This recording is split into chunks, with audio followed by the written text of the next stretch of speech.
Gordon was cross. Why should Henry have a new shape, he grumbled. A shape good enough for me is good enough for him. He goes gallivanting off to Crewe, leaving us to do his work, Candace, do you want and to come comes back? back saying how happy he feels. It's disgraceful. And there's another thing. Henry whistles too much. No respectable engine ever whistles loudly at stations. It isn't wrong, but we just don't do it. Poor Henry didn't feel happy anymore. Never mind, whispered Percy. I'm glad you're home again. I like your whistling. Goodbye, Henry, called Gordon. We're glad to have you with us again, but remember what I said. Later, Henry stopped at Edward's station. Hello, Henry, said Edward. You look splendid. I was pleased to hear your happy whistle yesterday. Thank you, Edward, smiled Henry. Shh, shh. Can you hear something? It sounds like Gordon, said Edward, and it ought to be Gordon. But Gordon never whistles like that. It was Gordon. He came rushing down the hill at a tremendous rate. He didn't look at Henry, and he didn't look at Edward. He screamed straight through the station and disappeared. Well, said Edward. It isn't wrong, chuckled Henry, but we just don't do it. And he told Edward what Gordon had said.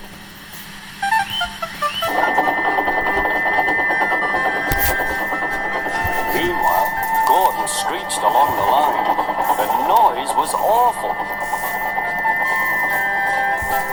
Hey, Candace.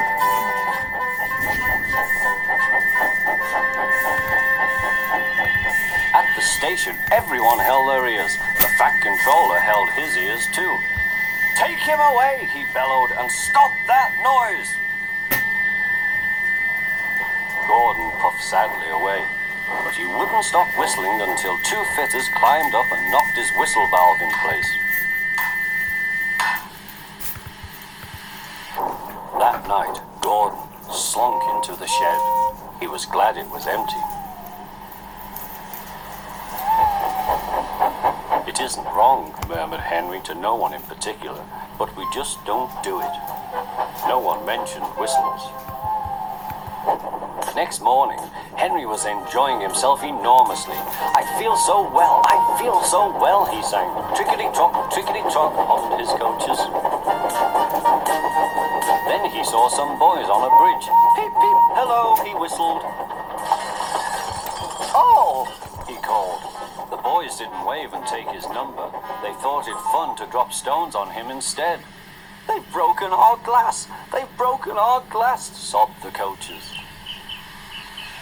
The passengers weren't hurt, but they were cross. Call the police. No, said the driver. Leave it to Henry and me. What will you do, they asked. Can you keep a secret? Yes, yes. Well then, said the driver. Henry is going to sneeze at those boys.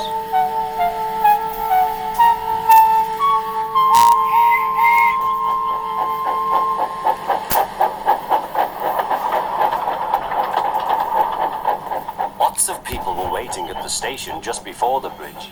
They wanted to see what would happen. Henry has plenty of ashes, said the driver. Please keep all windows shut till we have passed the bridge. Henry is as excited as we are, aren't you, old fellow? Henry was feeling stuffed up. Soon they could see the boys, and they all had stones. Are you ready, Henry, said his driver. Sneeze hard when I tell you. Now, he said. Achoo, shoo.